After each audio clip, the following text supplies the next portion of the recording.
Village Board this evening. I ask that you all rise for the Pledge of Allegiance, followed by a moment of silence. I pledge Allegiance to the flag of the United States of America and to the republic for which it stands, one nation, under God, indivisible, with liberty and justice for all.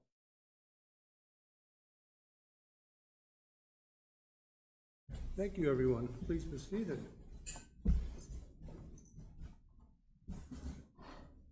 Okay, we have a new village clerk here this evening. Welcome to the board. Could we have roll call, please? All right, Trustee Rhodey. Here. Trustee Belt. Here. Trustee Pater. Here. Trustee Kreiser. Here. Trustee Grabowski. Here. President Knutson. Here. And Trustee Stauff is excused. Okay. Item 2 is public hearing. We have none. Approval of the item 3, approval of the regular village board meeting dated May 19th, 2026. I hope everyone's had a chance to go through them. Are there any questions, comments, or corrections as the way they are presented this evening? If not, I'll look for a motion to approve as presented. Motion to approve as presented. Second. Pater.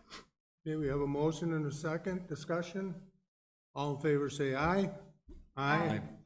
Opposed? Minutes are hereby adopted.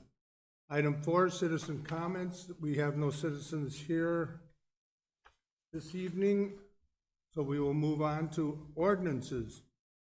Item A, review, discussion, of possible action on ordinance 2026-06 and ordinance to amend sections 6.102, 6.104, 54.108, and 58.130 C1E of the Municipal Code of the Village of Pewaukee regarding authorization of public consumption of alcohol beverages. Matt, you want to just give us a quick rundown? Which Matt? Me, Matt? Whichever one wants to. I can start, and Attorney Gerlinski can fill in Okay. behind me. So thank you, President Knutson. Currently, Village Code prohibits the carrying and consumption of alcohol in public places. So the ordinance that's proposed tonight inserts language that allows the board to relax these prohibitions via specific resolution, and this ordinance was prepared by Attorney Gerlinski. I really have no other comments besides that. This is, other than to say this is step 1 of 2, this allows you to put the authorization in place under specific conditions. Are there any questions or comments as it relates to this particular item? I just had one question. Was the, in 6.102, public drinking, the first sentence is non-carry open bottles. Should bottles be in there? Because we're not allowing, we shouldn't be allowing any type of glass. Sure. So the ordinance speaks to the general prohibition. Okay. And then when you are relaxing that, if and when you do through the resolution, that's when you put in the specific prohibition on things like glass and such. So I'd recommend you keep open bottles here and then address it in the resolution. But I understand that the intention of the board is that when this district is created, there will be no glass allowed, and that is what the resolution is. Okay, great. Are there any other questions or comments? Would someone like to make a motion then?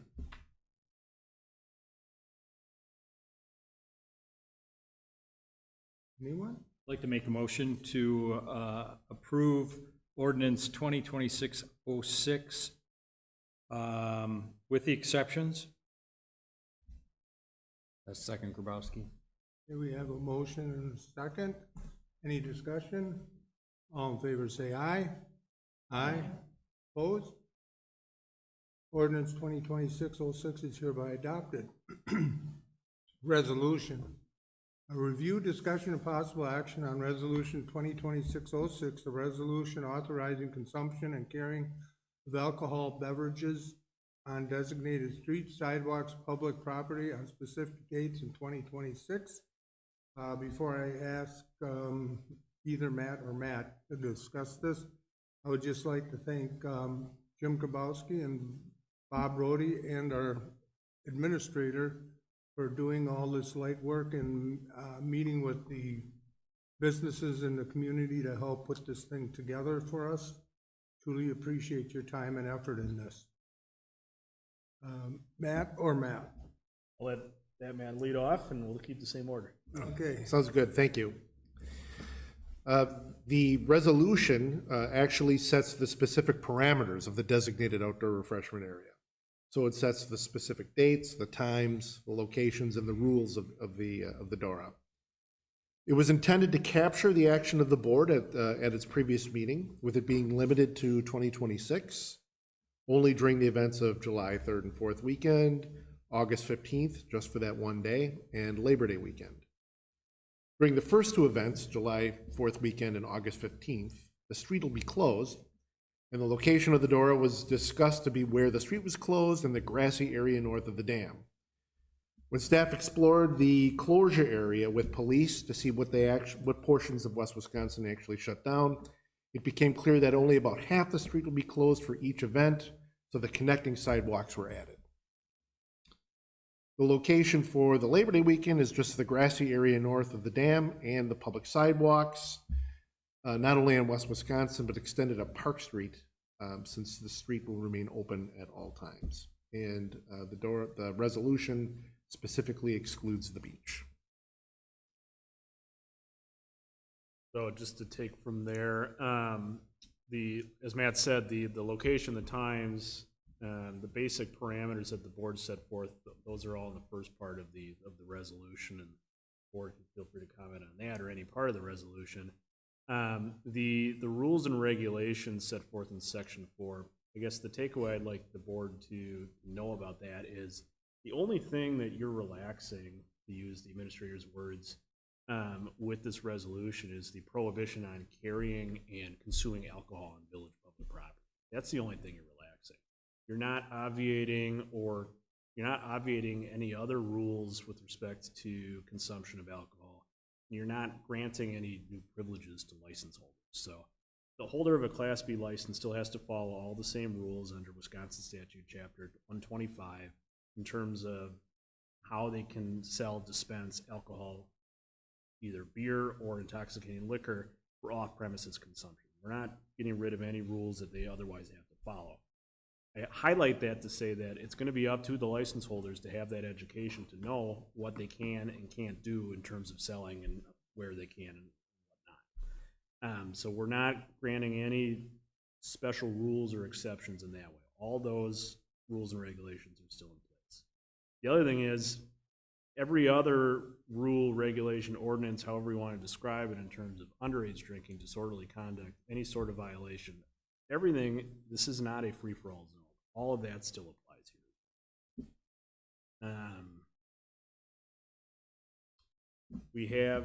There was discussion last time about the potential overlap of this area with either temporary Class B picnic licenses or the street dining. There's a specific provision in here that calls that out and says if there is that overlap on the exhibits in an existing license today or one that's issued in the future, for example, if a picnic license gets issued for a portion of Lakefront Park, what the resolution provides is that license premise, whatever it is, will control, and essentially that'll be an island within the DORA that controls. We have provisions in there for signage as well. And I guess those were the things I wanted to highlight. The prohibition on glass is in there as well. The prohibition on carrying alcohol beverages is in there as well. If there are specific questions or comments that the board has, we can address those. Those are the items I wanted to highlight. Any questions? Yes. From what I understand how this is operating in Waukesha, it has been quite unsuccessful because the business owners are not coming together and working on this. And you just stated how the business owners kind of have to regulate this. Have they come up with rules and things that they're going to be doing, or do we know? No? Is the question, what does Waukesha come up with? No. I've just heard that it's been not as smooth sailing with the DORA in Waukesha because of the lack of business They're starting owner on communication. Friday. They're starting on Friday. Sure, you don't know, I understand, I just spoke with the couple and it just, doesn't matter. How is Pewaukee regulating it with business owners and like, I'm making things up, colored cups or whatever they're doing? Sure, so that's not part of the resolution, because you bring up a good point. Waukesha has that in their resolution, or their ordinance. That things like wristbands and the colored cups and the stickers, that's all in there. But where Waukesha differs from what the village has is Waukesha has a procedure where the door only comes into place if there's an otherwise special event going on as well, being held by the Downtown Business Alliance. So there, they have the benefit of an entity that comes in with the special event, pulls the permit, and then is overseeing the DORA. So that entity is issuing the wristbands, issuing the cups and the stickers and all that. The city is not. It's that whoever's pulling that special event. In our resolution, we don't have that sort of, at least to my knowledge, that sort of downtown business alliance that's going to take that on. And from my understanding, when the chief was here last time, and some of the other stakeholder conversations, is the village is not going to be doing that either. So if no one's around, or if no one's willing to do the wristbands, the cups and such, those are great monitoring tools, but somebody has to buy in and do that. If the village wants to do it, we can certainly add it. I don't think it's required. I think it's a good tool. You bring up a good. Thank you. And, I mean, in our discussions with the businesses, I feel like we made it pretty clear that this is very much a trial run, and it is in their best interest to enforce anything that is on the books and to play well with their neighboring businesses, because one person or one business can ruin it for the rest going forward. If somebody wants to very much neglect, or not do due diligence in this, and all the other business owners have an issue with that one person, in the future we can't say, well, we'll have this DORA minus XYZ bar. It would be, well, it didn't work out. So we tried to impress upon them that to make this successful and give this a chance to have a future or be expanded, we hope that you all abide by the rules and watch out for your fellow establishments down here to give it as good a chance as possible. Yeah, I guess one of the concerns I have, and we talked about no carry-ons, carry-ins allowed. So right now, you could go into one of the bars and receive a can of beer, go outside with it, and somebody could bring a can of beer from the outside that the police do not see. You're not going to know the difference between the two. One of the things that's kind of attractive with what Waukesha is doing is they're forcing all of the participating businesses to have a container that is somehow marked. So that prevents people from bringing things in and it mingling in with the businesses' drinks or beers. So I could see the advantage of doing that. Now, how we implement it is a little bit more difficult. Who would, because we don't have that business group, who would do the stickers, that are going into cups, don't have that answer.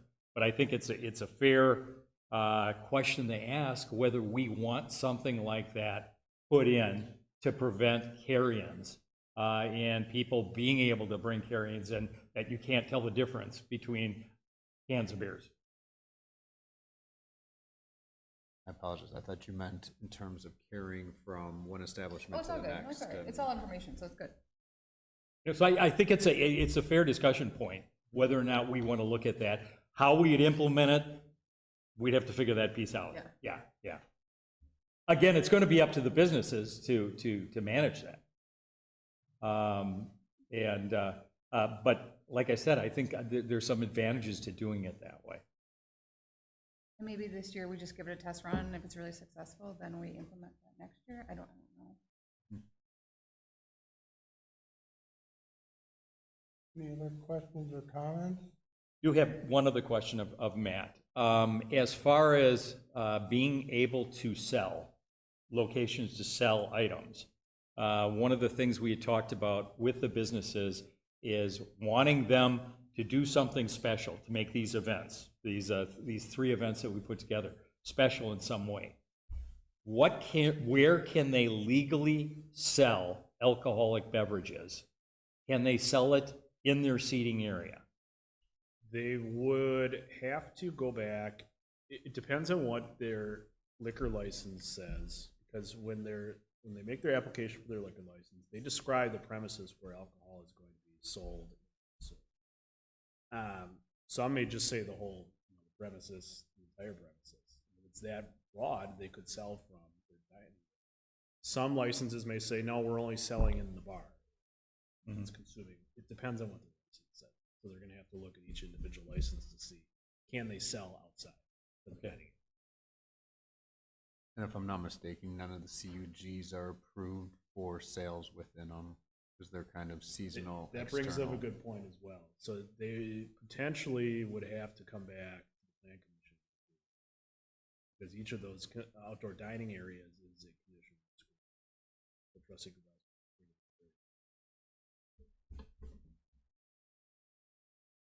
I have a question on the Fourth of July map. I thought the road remained closed the entire event of Fourth of July. We have it shut off here, but isn't the whole road closed the entire day?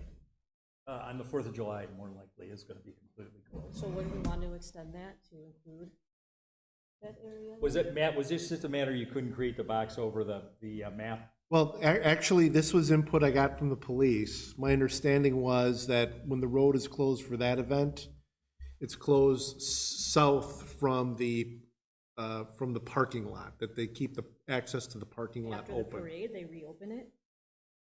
So the road is closed for the parade, and that's my understanding. I'm not downtown after the parade, I'm not usually downtown, so, I don't 100% know, but I thought that Main Road stayed closed from the parade on past the fireworks, until the fireworks. For 4th of July, like I thought people sat in the street and watched it. In the past, it had been open for a short period of time for people to leave. I do know that. Okay. But the problem we have is that there's going to be more people this year than Right. there's ever been down there.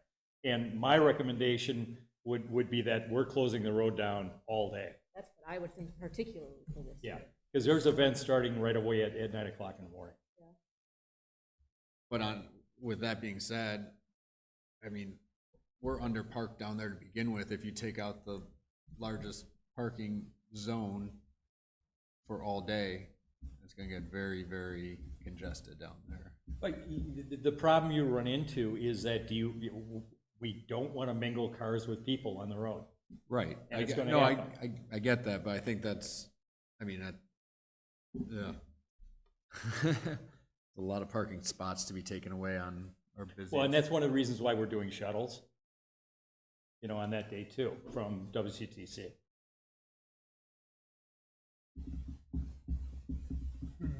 Yeah, so when I created the map, all I tried to do was mimic what I thought the police were going to, do.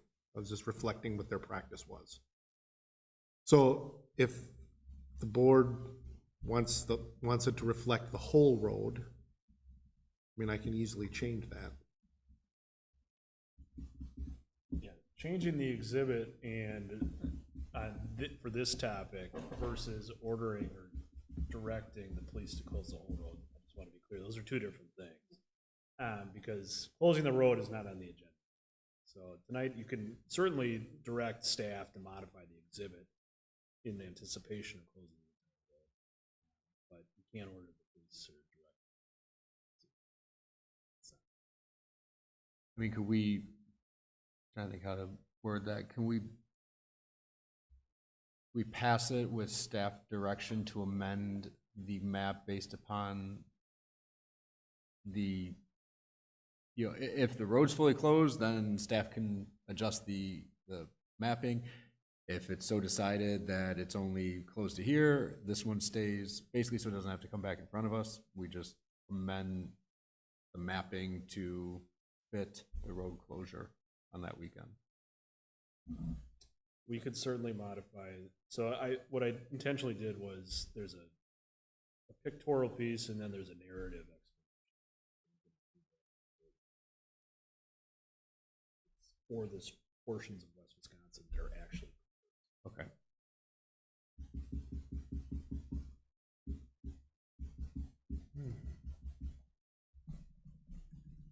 Okay, so are we directing staff to bring it back on the 19th? No, not to bring it back. I'm saying so that they can handle it. I mean, No, not to bring it back, so they could handle it at staff level to amend the mapping to mimic the, whatever is decided for the road. okay. And that way it doesn't have to come back before us.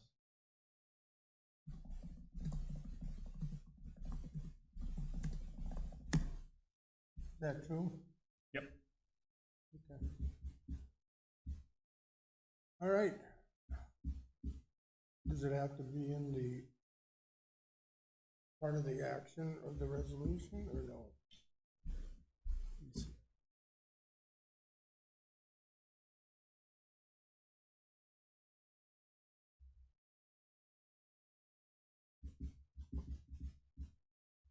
So the narrative explanation currently reads that consumption and carrying of alcohol, this is for the 4th of July. Consumption carrying of alcohol beverages shall be contained to the sidewalks, streets closed to vehicular traffic, and the grassy area depicted on said Exhibit A. So in the events that the street closed to vehicular traffic is different than what appears on the All right. Would someone like to make a motion then, as a, on the resolution 2026-06?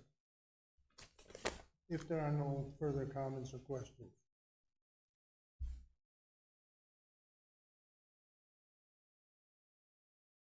Clock ticking, ladies and gentlemen. Like to approve resolution number 2026-06, allowing for the consumption of alcohol during 3 different periods of the year. Second, Peter. Do we have a motion and a second? Any further discussion? All in favor say aye. Aye. Opposed? Nay. Resolution 2026 is hereby adopted with 1 negative. Review, discussion, and possible action on Resolution 2026-07, a resolution regarding the Wisconsin Department of Natural Resources reporting year 2025 compliance maintenance annual report. This is more or less housekeeping, but go ahead, Matt. Did you have any questions or did you have any further discussion? I guess I'll just ask the board, are there any questions or comments as it relates to this particular item? Something that we do every year, or I should say David and the DPW does every year. Are there any questions or comments? Nothing new or needs to be highlighted in this from past year? No, pretty much straightforward.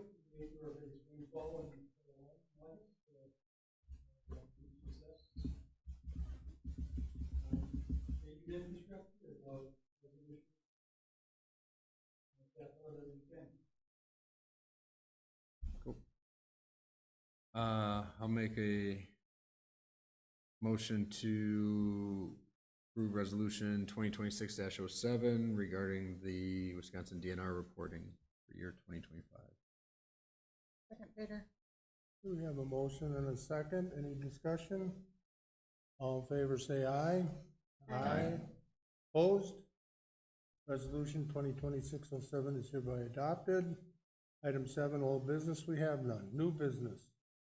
A, review, discussion, and possible action to approve the proposed village contribution to an HVAC capital project at the Pewaukee Public Library. This is between the village and the city. Matt, did you have anything you wanted to give?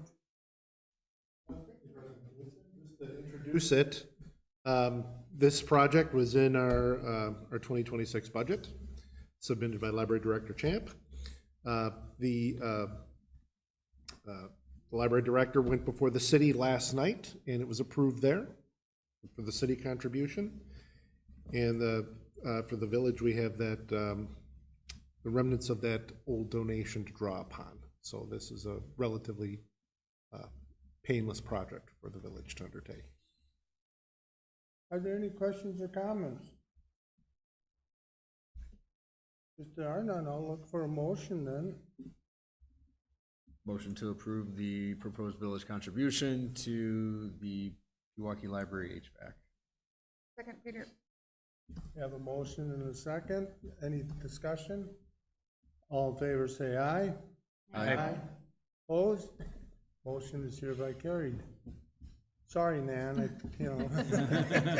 you were all prepared, weren't you? Do you want to tell us about the shiny new HVAC system going in, or?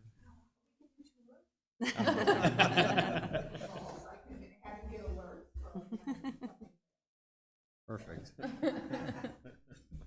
I'm gonna skip the C because I know B might have a long discussion, so. Review discussion of possible action on a proposed contract for general engineering services from R.A. Smith. I hope everyone's had a chance to thoroughly read through it. Are there any questions, comments, or anything that has to deal with this particular item? If there are none, I'll look for a motion. Motion to approve proposed contract for general engineering services from R.A. Smith. Second, Rhodey. Okay, we have a motion and a second. Further discussion? All in favor say aye. Aye. Opposed? What's that? Oh, I thought I heard somebody say no. Oh. Okay, motion is hereby adopted. Review discussion and possible action allowing virtual attendance at meetings by members of village boards, commissions, and committees. I've asked this to be put on because there's a lot, for those of you who are not here during the COVID era, we did a lot of virtual meetings. And to be quite honest with you, we had more residents at those meetings than we do here. And the feedback I got back from a lot of the people was it was nice to be able to do that because they were at home, they could do things that they were needing to do at home, and then they could go and look at, when we got to a certain topic that they were interested in, they could be part of the action or listen to see what's going on. So there was a lot of positive feedback that I heard. In fact, I didn't hear anybody complain.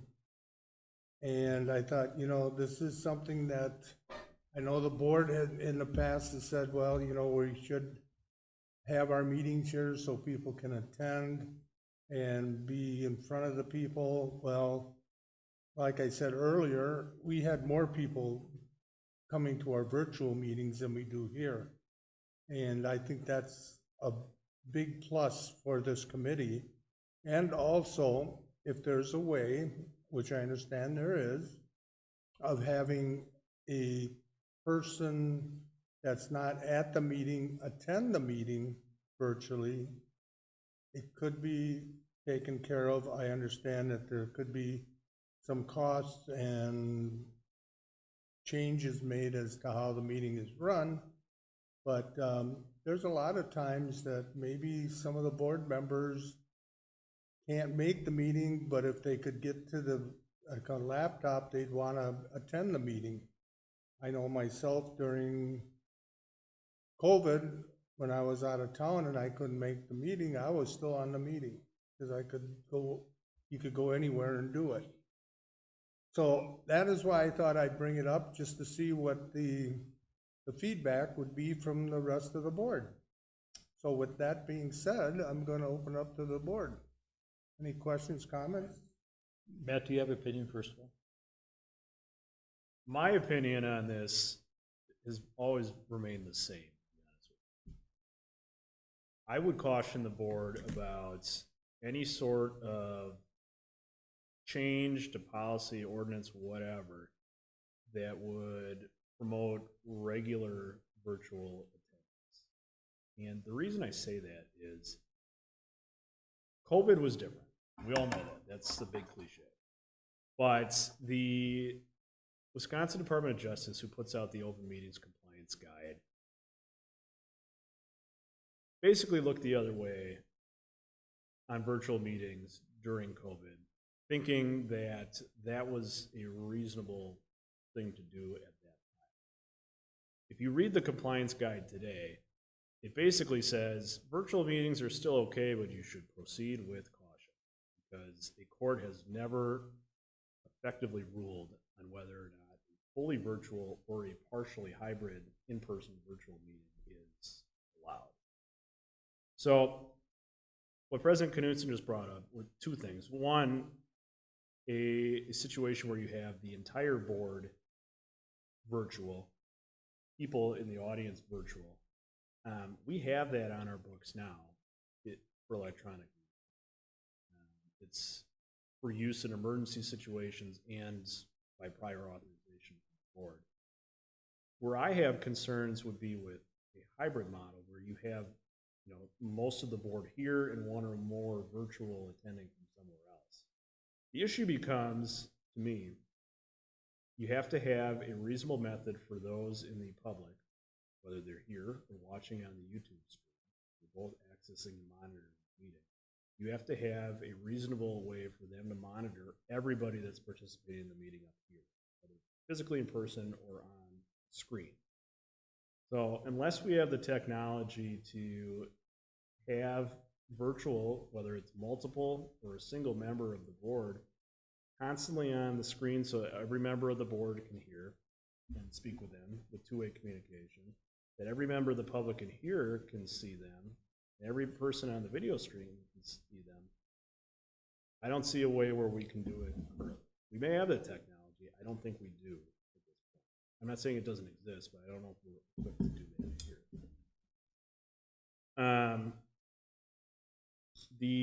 Some of the other concerns I would have would be with a hybrid model, if there's a closed session discussion, how do we maintain the security of the person that's virtual? Communication with offsite people, you know, if there's a disturbance or some sort of interruption in that communication, somebody drops in and out, they miss a part of a discussion, should that person still be voting on a substantive item? To me, there's too many question marks still. And if the Department of Justice is saying, do it, but proceed with caution, I'm still in a position where I'm not going to recommend that we pursue any sort of regular virtual attendance.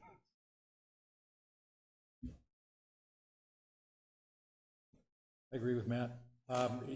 Representative government is not supposed to be easy. I think the discussions we have here face-to-face differ drastically, or could differ drastically from a virtual discussion. Right now, citizens can watch us virtually.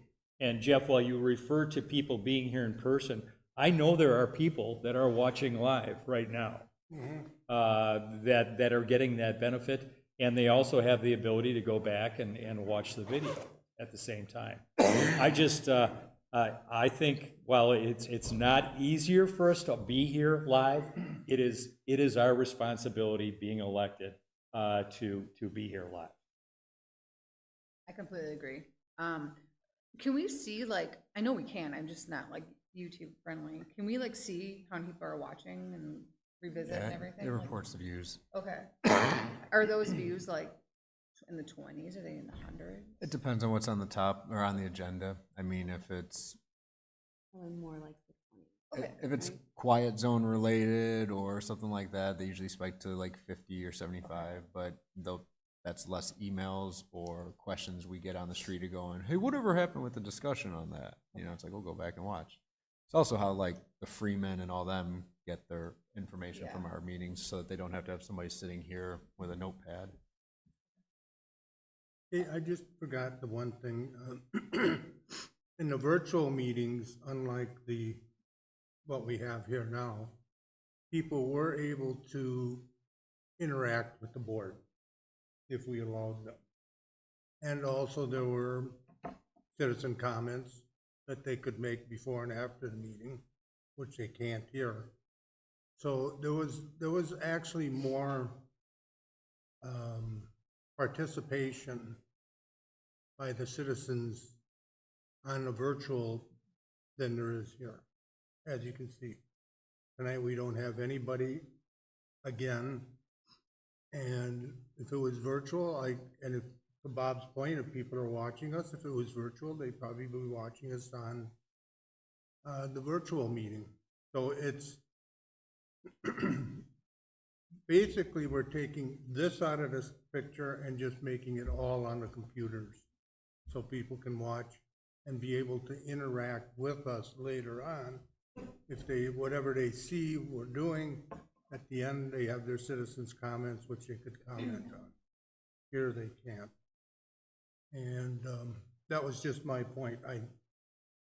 I like to have more and more people coming to these meetings, but I understand if everybody feels that we're doing a good job, they're not gonna attend the meeting, or they can just watch us on YouTube. I think that's interesting though, because like, you know, in any kind of meeting, like, I can't think of a good example, but like, oh, viewers are writing in with like questions, like, could we implement that somehow? So, yeah, and I kind of agree with, I think it would be more challenging to have like someone that's on the board on the screen, even just thinking of like technical difficulties from like Zoom meetings and things like, it's a challenge. I think there is something to be said for in person, but I'm curious about the opportunities for like the residents to communicate virtually in the meeting. I do think that's something that could be worth pursuing, because it really can be tricky to physically come to a meeting. I know you can, of course, email, but if there was a virtual citizens comments option, you know, I think that could be worth looking into. But I do think the hybrid virtual board members, I'm always open to new ideas and efficiencies, but I don't know that we're ready for that yet. Yeah, I struggle with this because I do see the benefits of it, and I did enjoy sitting in my living room taking meetings during COVID, absolutely.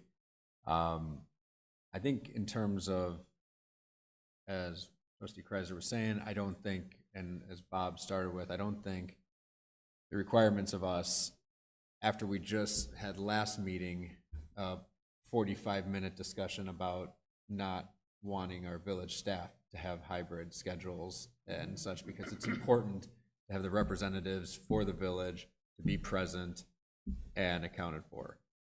I find it kind of hypocritical if I was like, yeah, I don't want to be here either. I just want to work from my computer, after we just said, no, they should be in the office working here. So that's one part of it. Two, if I'm somewhere outside of an illness where I'm like laid up on the couch, if I'm somewhere that I can't attend the meeting, the last thing I want to be doing is attending one of these meetings.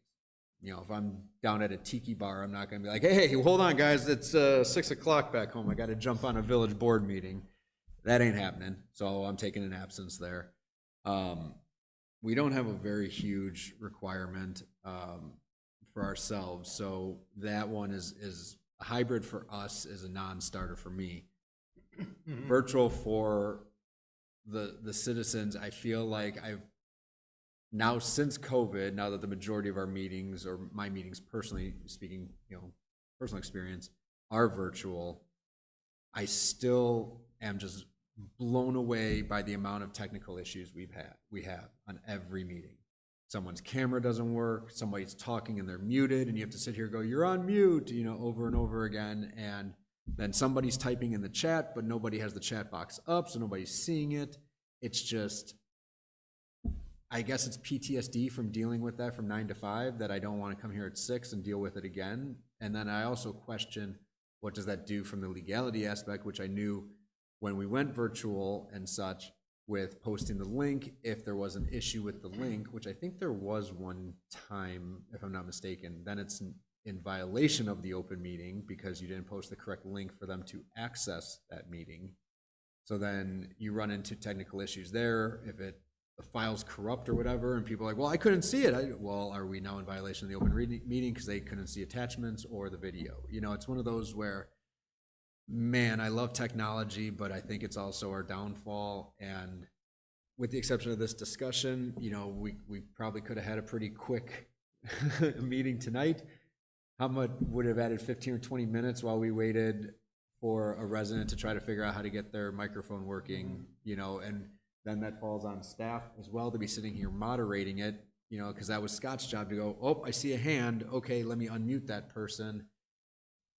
We don't need to put another job on Matt or Mackenzie sitting here to be being a podcast moderator. So I do, Jeff, I appreciate you bringing this forward. I do want more citizen involvement. I do love the idea of not having to be here twice a month and still not get dinged for an absence, but yeah, for those reasons, I'm out. I'll ditto Jim. I don't need to repeat it.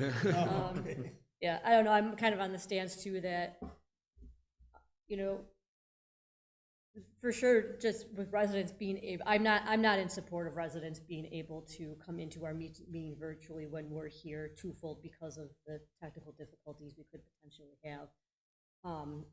And I just kind of, we're here, if they want to come here, they can see the meetings on YouTube. The information is all still very accessible. I just think it would be way too distracting, interruptive, not efficient from that perspective. I think what we have in place right now is satisfactory. Look how many meetings it took for us to figure out what kind of camera to use, Well, or if we right. wanted to improve that. Right. And I can see the benefit too, from an attendance standpoint from us. It could be kind of nice to be able to log in. You know, a lot of the times the meetings that I'm not here for, I'll still log in and watch because I am available. I just can't be here. But I agree with Matt on that too, that adds another layer of difficulty from those watching on YouTube. Not necessarily the people that are here physically, because they can see it up on the TV, but again, just the technological difficulties. I think it's too much.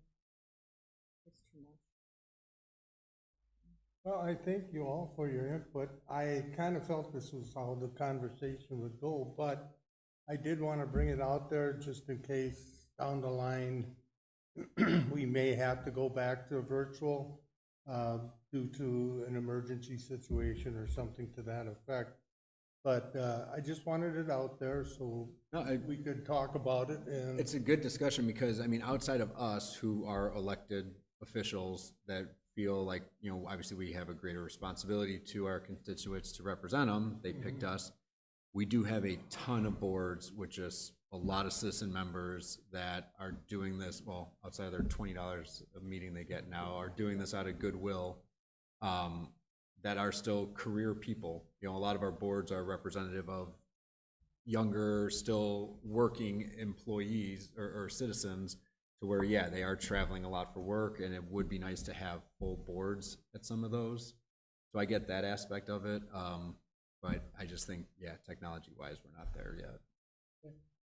well, thank you again, everybody, for your comments. And with that, we're going to go to citizen comments.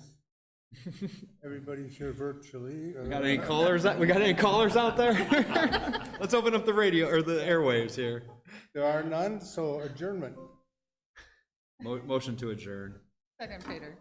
All in favor, say aye. Aye. Opposed? We are hereby adjourned. Thank you again, everyone.